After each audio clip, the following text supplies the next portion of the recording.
వేదాలు పురాణాల్లో పేర్కొన్న విధంగా సకల దేవతా స్వరూపాలైన గోవులను రక్షించుకుని సనాతన హైందవ ధర్మాన్ని కాపాడుకోవాలని TTD EO Shri J Syamala Rao పిలుపునిచ్చారు. తిరుపతిలోని శ్రీ వెంకటేశ్వర గో సంరక్షణలో మంగళవారం గోకులాష్టమి పూజను మహోత్సవంగా ఘనంగా నిర్వహించారు. ఈ సందర్భంగా టీటీడీ ఈవో మాట్లాడుతూ భారతీయ సంస్కృతిలో గోవుకు ప్రముఖ స్థానం ఉందన్నారు. గోవును హిందువులు గోమాతగా పూజిస్తారని, తద్వారా పాడి పంటలు వృద్ధి చెంది దేశం సస్యశ్యామలమవుతుందన్నారు. గోశాలల్లో పశువులు షెడ్ల వద్ద ఉంచిన బెల్లం, బియ్యం, పశుగ్రాసాన్ని భక్తులు స్వయంగా పశువులకు తినిపించే అవకాశాన్ని టీటీడీ కల్పించిందని వివరించారు. అనంతరం తిరుపతి ఎమ్మెల్యే శ్రీనివాసులు మాట్లాడుతూ గోవు గొప్పతనాన్ని భావితరాలకు అందించేందుకు టీటీడీ గోపూజ కార్యక్రమాన్ని పెద్ద ఎత్తున చేపట్టాలన్నారు. గోశాలల్లో గోకులాష్టమి పూజలకు చాలా ప్రాధాన్యత ఉందన్నారు. గోవును పూజించడం వలన పాడి పంటలు పుష్కలంగా పండి లోకం సుభిక్షంగా ఉంటుందన్నారు. అంతకుముందు ఈవో దంపతులు గోపూజ నిర్వహించారు. అనంతరం వేణుగోపాల స్వామి వారికి ప్రత్యేక పూజలు నిర్వహించారు. అంతకుముందు శ్రీ వేణుగోపాల స్వామి వారికి అభిషేకం, వేణుగానం, ఎస్వి వేద పాఠశాల విద్యార్థులతో వేద పఠనం, భజనలు, కోలాటం, అన్నమాచార్య సంకీర్తనాలపన నిర్వహించారు.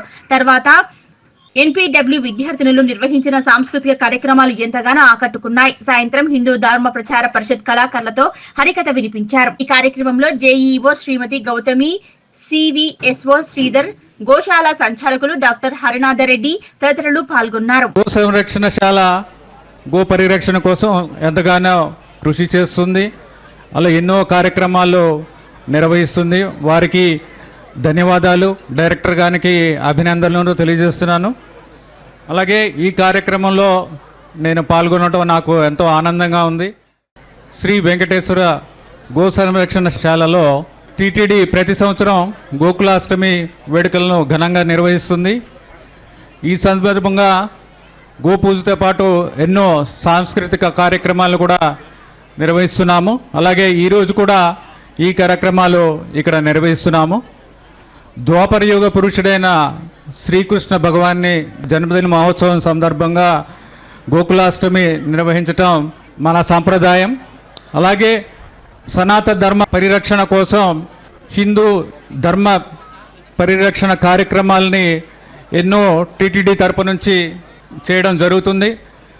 దీంట్లో ఒక ముఖ్యమైన కార్యక్రమంగా దీన్ని చెప్పవచ్చు. ప్రతి సంవత్సరం ఈ కార్యక్రమాన్ని హిందూ ధర్మ పరిరక్షణ కార్యక్రమం భాగంగా ఈ కార్యక్రమాన్ని నిర్వహిస్తున్నాము. అలాగే ఈరోజు గోవులకు భక్తులందరూ కూడా బియ్యం, బెల్లం, గ్రాసం ఇవన్నీ కూడా పశుగ్రాసాన్ని స్వయంగా పెట్టడానికి అవకాశం ఉంది.